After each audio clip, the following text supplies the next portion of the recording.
애덤 그랜트라고 하는 베스트셀러 작가가 있습니다. 이 사람은 와튼 스쿨이라고 하는 아주 유명한 명문 학교의 조직 심리학 교수인데요. 이분의 유명한 저서로는 여러분 한 번쯤은 읽어보셨을 텐데 우리 오리지널스라고 하는 책이 있습니다. 그런데 최근에 이분이 Think Again이라고 하는 책을 이제 5년 만에 내면서 다시금 이제 베스트셀러 작가로서 각광을 받고 있는데, 이가 이 작가로서 성장하게 만들어준 첫 번째 책이 있습니다. 그 책의 이름은 Give and Take입니다. 네, 여러분 Give and Take가 뭐죠? 네, 주고 받는 것. 네, 주는 게 있으면 받는 게 있다. 네, Give and Take라고 얘기를 할 때 쓰는 그 Give and Take라는 책을 썼습니다. 그런데 이 Give and Take라고 하는 책에서 애덤 그랜트는 세상 사람들은 세 가지 부류로 사람들을 나눌 수 있는데, 첫 번째는 기버 발음이 좀 안 좋죠? 네, 주는 사람. 네, give 할 때 기버, 주는 사람이 있고요. 두 번째로는 테이커 뭘까요? 받는 사람, 받기만 하는 사람이 있고, 세 번째로는 매처라고 해서 내가 준 게 있으면 받고 내가 받은 게 있으면 그 사람에게 준다. 이런 세 부류의 사람으로 사람을 나눌 수 있다고 합니다. 네, 첫 번째가 뭐였죠? 주는 사람, 기버. 두 번째는 받는 사람, 테이커. 세 번째는 주고받는 사람, 매처. 여러분은 어떤 부류에 속하는 사람이신가요? 한번 스스로 잠깐 생각해 보셨으면 좋겠습니다.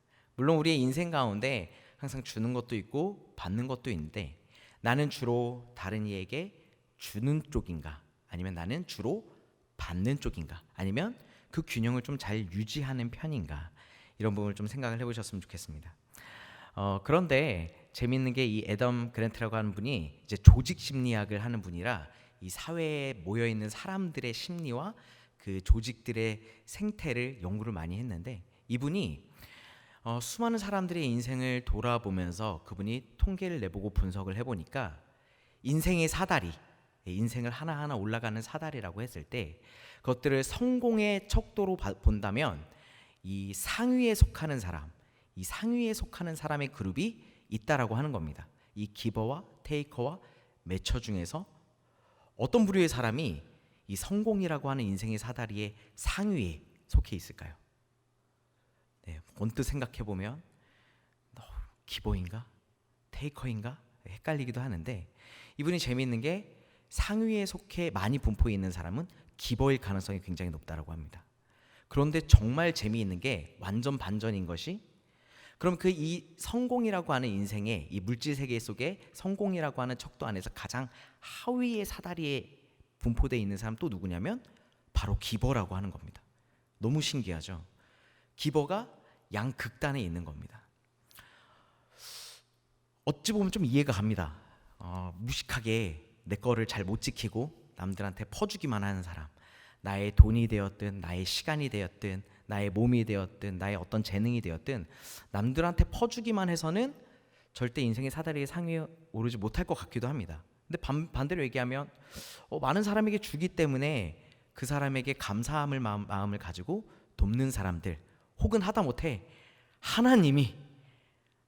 세상에서는 하나님 안 믿는 사람들은 천지신명이 정말 마음을 예쁘게 여겨서 주지 않을까, 이렇게 생각을 할 수 있는데, 이분이 이 기버들, 특히 이 양극단에 있는 기버들을 분석해 본 결과 어떤 결정적인 차이가 있었냐면, 사다리 하위에 있는 기버들은 정말 어떤 생각이나 어떤 노력도 없이 그냥 부탁을 하면 거절을 하지 못해서 주는 기버들인 것입니다. 근데 그러면 우리가 궁금한 게 있죠. 도대체 저 인생의 상위 사다리에 있는 기버들은 어떻게 남에게 줬길래 저렇게 높은, 남들이 존경하고 또 부유한 삶을 누릴 수 있는 곳에 있을까 했을 때, 그는 무작정 주는 게 아니라 먼저 나의 삶을 돌아보고, 내 삶을 돌아봤을 때 나에게 가지고 있는 자원들이 이미 나에게 충분하거나 내가 가지고 있는 재능이 다른 사람에게 나누어 주어도 충분할 만큼, 이 세상을 이롭게 할 만큼 전문 분야가 되었을 때, 그러니까 내가 어느 정도의 삶 가운데 원숙함을 이루고 균형이 있을 때에, 그때야 비로소 나의 것을 아끼지 않고 다른 사람들에게 주는 기버였다라고 하는 겁니다. 그런데 이렇게 물질 세상이 전부인 걸로 아는 정말 물질 맞는 중에 찌들어 있는 성공이 인생의 척도가 돼버리는 이런 세상에 사는 사람들도 주고 베푸는 것이 나에게 유익하고 이롭다라는 것을 아는데, 하물며 하나님으로부터 모든 것을 받은 우리 그리스도인들, 하나님으로부터 창조함을 받았고 예수 그리스도로부터 구속함을 받았고 지금도 끊임없이 도우시는 성령으로 말미암아 인도함을 받고 살아가는 우리 그리스도인들은 어떠해야 하는가, 우리가 좀 돌아볼 필요가 있습니다. 오늘 우리가 함께 읽은 사도행전 3장의 말씀에는 기버가 등장을 하는데요, 그 기버는 누구냐면 바로 베드로와 요한입니다. 그런데 이 기버, 이 베드로는 조금 전에 우리가 얘기한 어떤 물질 가운데 있는, 속해 있는 세상의 그런 기버와는 전혀 차원이 다른 기버입니다.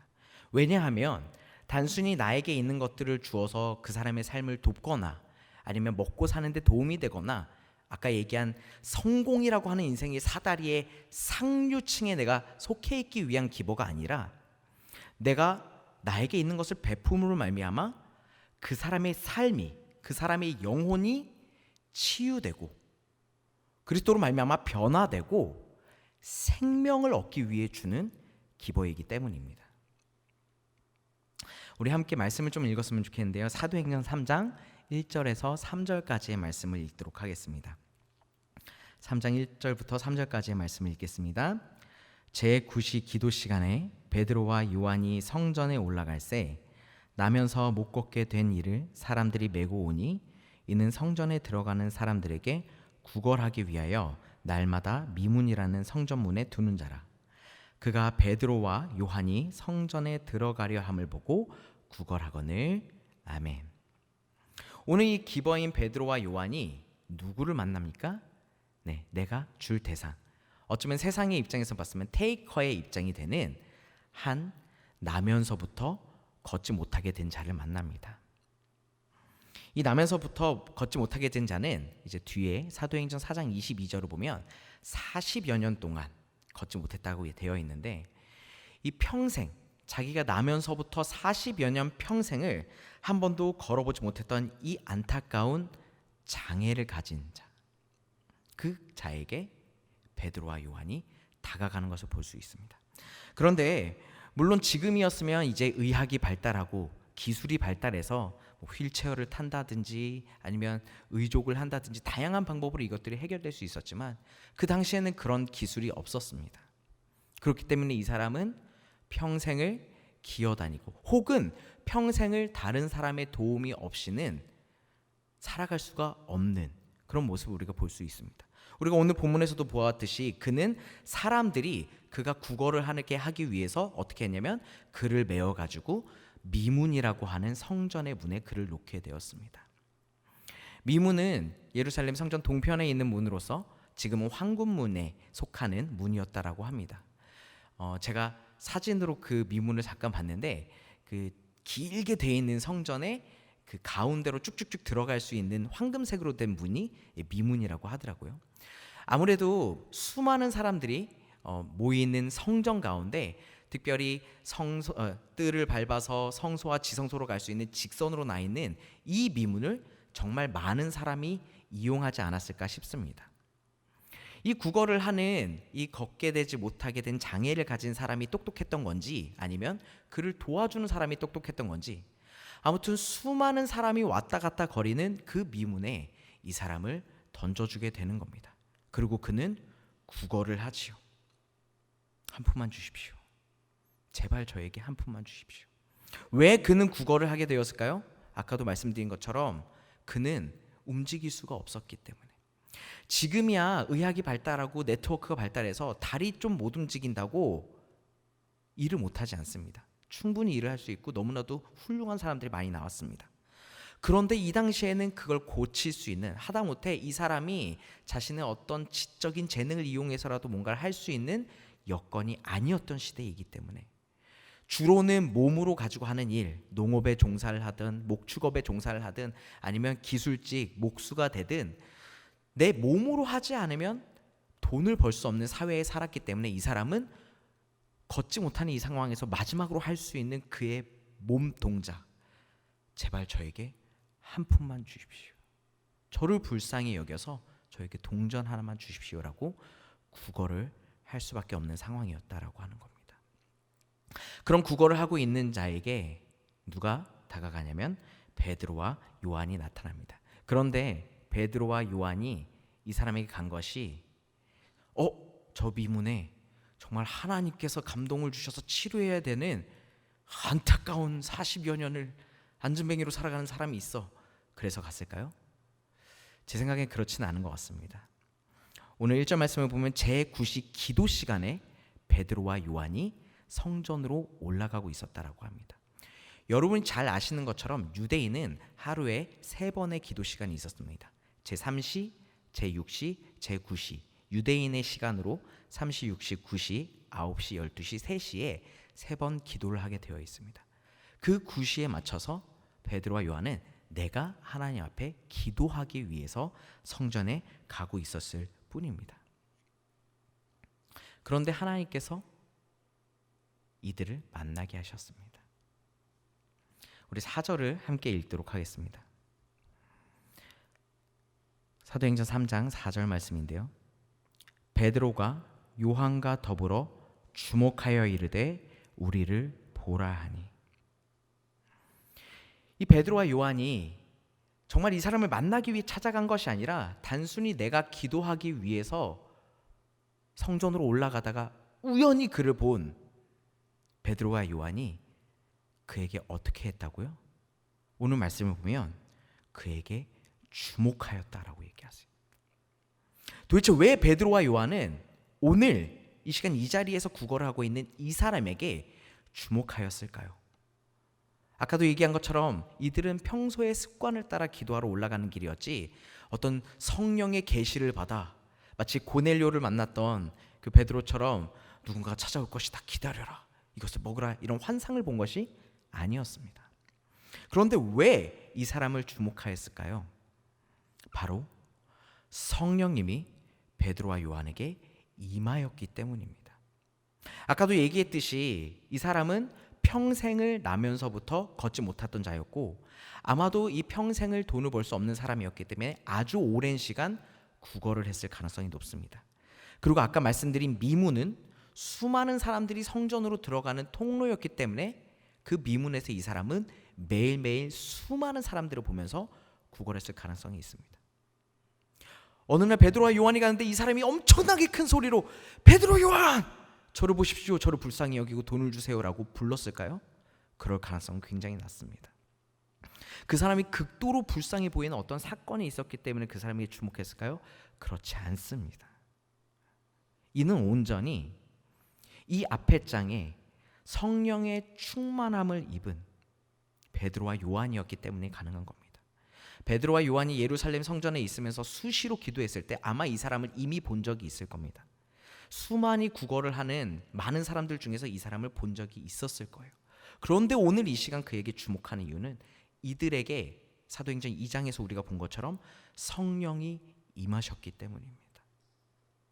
성령이 임하셔서 베드로와 요한을 통해서 이 사람의 주고자 하시는, 하나님께서 이루고자 하시는 계획이 있었다라고 하는 것입니다.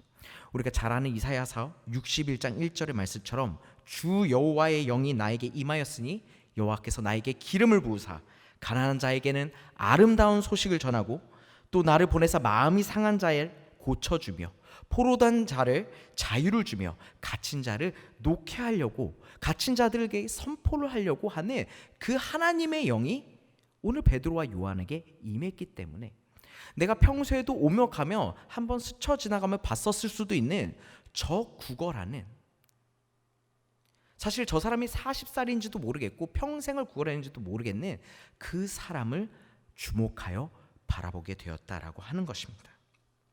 그렇기 때문에 이 주목하게 하는 것은 우리의 힘이나 능력이나 생각이 아닌 것입니다. 바로 하나님께서, 성령님께서 함께 하셔야 할 수 있다는 것이죠. 여러분은 지금 어디에 주목하고 계신가요? 여러분 누구에게 주목하고 계십니까? 저는 지금 산성교회에서 다음 세대를 담당하고 있습니다. 자연스럽게 저는 우리 산성교회에서 다음 세대 자녀들, 그리고 우리 선생님들, 그리고 그 부모님들과 가정들에게 주목하고 있습니다.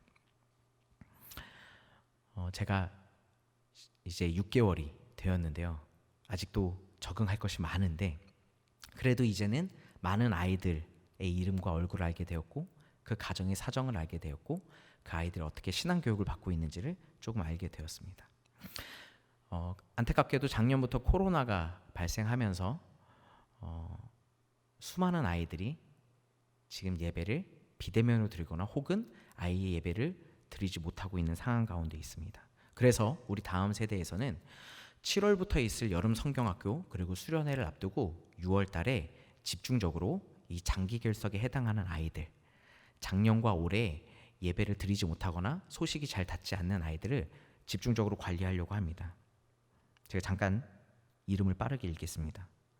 홍수아, 양민아, 강예슬, 한수아, 김도혁, 김석재, 오서연, 오나영, 김민주, 전준표, 김민건, 허동만, 윤정민, 이현우, 최남혁, 문지환, 고등부입니다. 김민성, 윤석영, 유준서, 조연서, 유환희, 조예담, 김하진, 윤서광, 강종현, 김은성, 박성준, 황성훈, 강주아, 김유림, 노인혜, 문예진, 정유진, 중등부 아이들입니다. 김도연 4학년, 김도연 6학년, 김슬아, 김초린, 김초아, 박나경, 배예슬, 서연아, 성지환, 윤영빈, 윤영준, 이다우, 이사랑, 이진아, 강민아, 김초원, 박다인, 이다인, 이주원, 이한이, 한효준. 초등학교 친구들이고 2부에 속한 친구들입니다. 조윤서, 신우진, 최나영, 김예우, 오정아, 김예담, 박희서, 박세영, 김정윤, 김지윤, 최서영, 김민재, 최준기, 최다연, 김송현, 조현우, 박가은, 김지윤, 최데이빗. 초등학교 1부에 속한 아이들입니다. 김민석, 김진호, 김채아, 김채은, 도주현, 박다솜, 서하윤, 신세론, 유라빈, 이승찬, 정민서, 종윤성, 추연우, 강유하. 유치부에 해당하는 아이들이고, 김하온, 김윤슬, 김윤서, 영유아에 속한 아이들입니다. 이 수십 명의 아이들이 지금 영적 장애의 상태에 주님 앞에 나와야 되는데 나오지 못하는 상황 가운데 있고, 우리 다음 세대에서는 이 아이들에게 주목을 하려고 합니다. 물론 지금 예배 잘 드리고 있는 우리 친구들, 대면 예배로 비대면 예배로 잘 드리고 제자 훈련도 받고 가정 미션도 열심히 하는 아이들도 저희가 열심히 돌볼 것입니다. 하지만 우리가 돌아봐야 하는 것들, 더 깊숙이 다시금 주님의 품으로 돌아와 치유하고 변화시키고 그리고 다시금 생명의 길로 나오게 주목해야 하는 아이들이 바로 이 아이들입니다. 여러분들도 이 아이들을 같이 기억해 주시고, 혹 들으시다가 내가 아는 이름인데 저기 있네 하는 분들은 여러분 같이 기도해 주실 뿐만 아니라 독려해 주시고 격려해 주셔서 예배의 자리로, 하나님 만나는 자리로 나올 수 있도록 도와주시길 간절히 부탁드립니다. 그런데 이런 아이들, 우리 다음 세대 아이들뿐만 아니라 이런 안타까운 사정을 가진 구걸하는 사람에게 베드로와 요한이 주목하고 끝난 것이 아닙니다. 그냥 단순히 주목만 하고 끝난 것이 아니라 어떻게 했냐면 그를 불러 주목하게 하였습니다. 제가 다시 말씀을 읽어드리겠습니다. 4절입니다. 베드로가 요한과 더불어 주목하여 이르되 우리를 보라 하니, 우리를 보라 했습니다. 내가 너에게 주목하고 있는데 너도 이제 우리를 주목하라라고 하는 겁니다. 도대체 왜 베드로와 요한은 이 40여 년을 걷지 못하고 구걸하며 인생을 살았던 자에게 우리를 보라, 주목하라라고 하였을까요? 무언가 주고 싶은 게 있었기 때문입니다. 이 부분에 있어서는 이 구걸하는, 걷지 못하는 자와 어쩌면 베드로와 요한의 이해가 일치했을 수 있습니다. 왜냐하면 구걸하는 사람은 베드로와 요한에게 뭔가를 받고 싶습니다. 그런데 베드로와 요한은 무언가를 주기 위해 우리를 보라라고 이야기했죠. 그런데 이 이해가 일치한 것 같으면서도 전혀 다른 이해가 있었습니다. 이 구걸하는 자는 무엇을 받고 싶었냐면, 내가 오늘 하루 살아갈, 나에게는 어쩌면 일용할 수도 있는 은, 금, 아니 하다못해 정말 한 세겔이라도, 한 데나리온이라도 받기를 원했던 겁니다. 오늘 하루를 내가 근근히 살아갈 수 있게 만들어주는, 내 육신을 살 수 있게 해주는 그런 한순간에 사용하고 버려져 없어질 물질을 원했죠. 그런데 베드로와 요한은 그 물질 너머에 있어서 그가 진짜로 회복해야 되는 것들, 그가 진심으로 찾아야 하는 것들, 그 본질적인 것을 주기를 원했습니다. 그래서 이렇게 이야기하는 겁니다. 베드로가 이르되 은과 금은 내게 없거니와 내게 있는 이것을 내게 주노니 나사렛 예수 그리스도의 이름으로 일어나 걸으라. 이 사람이 오늘 하루 그 동전을 하나 받았을 때에는 그저 그날 먹고 끝날 가능성이 높은 것입니다. 아니면 어쩌면 그를 데리고 와서 놓아주었던 그 사람들에게 품삯으로 주고 끝날 수도 있는 것입니다.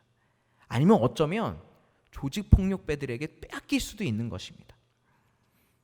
그 한순간에 쓰고 없어질 것들을 구했지만 나에겐 그것이 없다. 아니, 서로 내가 그것이 있다 하더라도 내가 너에게 더 좋은 것, 나에게 있는 가장 좋은 것, 세상이 줄 수 없는 그 놀라운 것을 주기 원하는데, 그것이 무엇이냐면 바로 일어나 걷는 것.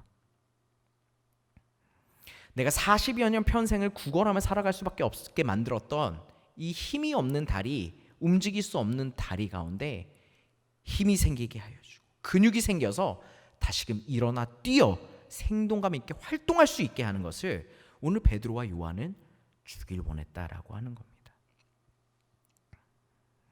저는 다음 세대 중에서도 특별히 중등부 아이들을 맡고 있습니다. 그리고 우리 교회에서 중등부를 맡기 전에는 청소년들, 청년들을 많이 가르쳤습니다. 그러다 보면 자연스럽게 어머니들과 상담을 많이 하게 되는데 주로 내용이 비슷합니다. 주로 청소년, 청년들의 어머니들은 어떤 상담을 하기 원하면, 목사님, 우리 애가 꿈이 없어요. 그래서 공부를 하지 않습니다. 어떻게 해야 될까요? 또 이런 질문들을 하십니다. 목사님, 우리 애가 교회를 나오긴 나오는데 예수님을 믿지 않는 것 같아요. 어떻게 해야 될까요?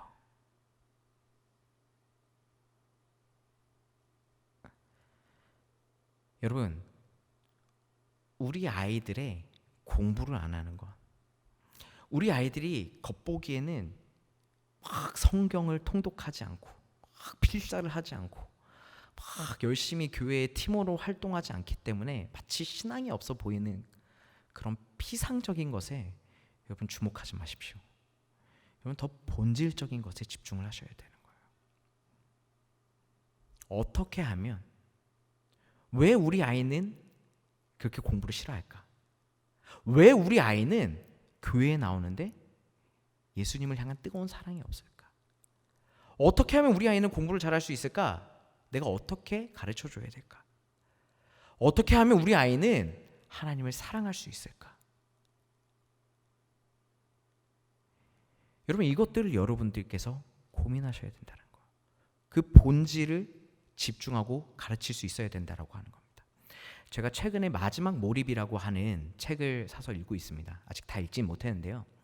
25년 동안 세계 유수히 많은 전문가들, 운동선수들, 경영인들에게 이제 코칭을 한 유명한 짐 퀵이라고 하는 사람이 본인의 이 모든 노하우를 담아서 쓴 책인데, 무엇에 대한 내용을 주로 얘기를 하고 있냐면 뇌와 학습에 대한 이야기를 하고 있습니다. 세 가지가 필요하다고 합니다. 첫 번째는 믿음이 필요하고요. 두 번째는 동기가 필요하고, 세 번째는 방법을 알아야 된다고 합니다. 이것이 있어야 단순히 성적이 오르고 내리는 것들이 문제가 아니라 이 아이가 평생을 배우는 즐거움과 기쁨을 누릴 뿐만 아니라 그것들을 활용하며 살아갈 수 있어서 자신의 삶에 아름다운 꽃을 피며 살아갈 수 있다고 이 사람은 이야기합니다. 물론 똑같지는 않지만 저는 이 책을 읽으면서 우리 아이들이 생각이 났습니다. 신앙도 똑같지 않을까? 우리 아이들에게 주님이 누구시고 주님이 왜 믿어야 되는 분들이신지에 대해서 그 믿음을 우리가 심어줘야 되고, 왜 내가 교회에 와서 예배드리고 내가 왜 말씀을 읽어야 되는지 아이들에게 동기를 부여해야 되고, 그 아이들이 예수님을 어떻게 하면 잘 믿고 살아갈 수 있는지에 대해서 우리가 그 방법을 잘 알려줄 때, 그때야 비로소 단순히 우리 아이들이 교회에서 봉사를 하냐 안 하냐, 예배에 참석을 하냐 안 하냐에 이 보여지는 것들을 넘어서는 우리 아이들의 삶에 성령님께서 임재하시고 직접적으로 개입하시는지, 그 변화가 일어날 수 있는지를 우리는 볼 수 있다라고 생각을 합니다. 그렇기 때문에 우리는 우리 아이들 가운데 주목하게 해야 됩니다. 누구를 주목해야 될까요? 나가 아닌 내 안에 살아 숨쉬는 성령님과 하나님께 주목할 수 있게 해야 됩니다. 그리고 간절히 바라옵고 원하옵기는, 그 모습은 여러분 각 가정에 계신 우리 부모님들, 그리고 교회의 어른 되신 우리 성도님들이 여러분들의 모습을 우리 아이들한테 주목하여 보여주셨을 때, 우리를 봐, 나를 주목해 라고 하며 그 안에 살아계신 성령님을 보여줄 때 비로소 전달되는 줄로 믿습니다. 그 성령을 전달받은, 그래서 그 살아계신 하나님의 성령으로 말미암아 우리를 보고 내가 너에게 줄 수 있는 것이 은과 금은 없지만 일어나 걸으라라고 베드로가 얘기했을 때 어떤 놀라운 역사가 일어나나요? 그 이후의 말씀 가운데 보면 그가 오른손을 잡고 일으켜 발목이 곧 힘을 얻었습니다. 그가 뛰었습니다. 그가 서서 걸으며 어떻게 했냐면 그들과 함께 성전으로 들어가며 걷기도 하고 뛰기도 하고 하나님을 찬송하였다라고 합니다. 이 모든 놀라운 역사가 이루어진 이유, 베드로와 요한이 이 구걸하는 40여 년 동안 다리에 문제가 있는 그 사람을 주목하게 되고 그 가운데 주목하라고 한 이유는 무엇인가요? 하나님께 찬송을 돌리기 위함입니다. 하나님께 영광을 돌리기 위함입니다. 그리고 그 모습을 본 수많은 사람들이 하나님의 살아계심을 찬송하게 하기 위함입니다. 그러기 위해서 우리가 오늘 여러분들 주변에 있는 내가 주목해야 할 대상이 누구인지를 고민해야 되는 거고, 특별히 저와 우리 교사들 그리고 우리 모든 성도들은 우리 자녀들이, 우리 다음 세대들이 어떻게 하면 이 하나님의 놀라운 역사를 우리 아이들이 경험하게 할 것인가를 기도하고 노력해야 하는 것입니다. 저는 그런 믿음이 있습니다. 제가 믿음이 좋아서가 아니라 하나님께 간절히 바라면서 믿음으로 구하는 것입니다. 하나님, 우리 산성교회 다음 세대 애들이, 지금 한국교회 다음 세대들이 다 사라져가고 다 문을 닫고 정말 소망이 없다고 하는 가운데서 우리 산성교회 천사부, 사무엘 1, 2부, 요셉 1, 2부, 다니엘부, 다윗부, 예터 청년부, 사랑부가 정말 주님을 만나 삶이 치유되고 변화되고 생명을 얻어 그 생명력을 가정뿐만 아니라 학교 가운데, 세상 가운데 전하는 우리 다음 세대들이, 아이들이 되게 해달라고, 그렇게 하실 줄 믿는다고, 내가 하는 게 아니라, 우리가 하는 게 아니라 성령님께서 우리를 통해 그렇게 하실 거라는 믿음이 있습니다. 그 믿음을 가지고 우리가 다 함께 나아갔으면 좋겠습니다. 이제 말씀을 맺으려고 합니다. 성령 충만함을 받은 그리스도인으로서 우리는 어떤 삶을 살아야 할까요? 아까 우리가 기버의 삶을 살아야 된다라고 했는데, 이 죄된 세상 가운데 정말 유한하고 한순간에 끝날 그런 물질을 주는 게 아니라 정말 생명이 되신, 정말 쳇바퀴 돌듯이 절망 가운데 살아가는 우리 다음 세대 아이들이, 그리고 아직 주님을 모르는 수많은 사람들이 예수 그리스도의 이름으로, 그리고 하나님의 마음으로, 성령의 충만함으로 우리를 통하여 하나님을 만나고 생명을 얻는 그 놀라운 경험을 할 수 있기를, 그 경험의 한가운데에 베드로와 요한과 같이 그리스도인의 기버로서 하나님의 사랑과 성령의 권능을 베풀며 살아가는, 사랑하는 모든 산성의 성도님들이 되시기를 간절히 축복합니다. 기도하겠습니다.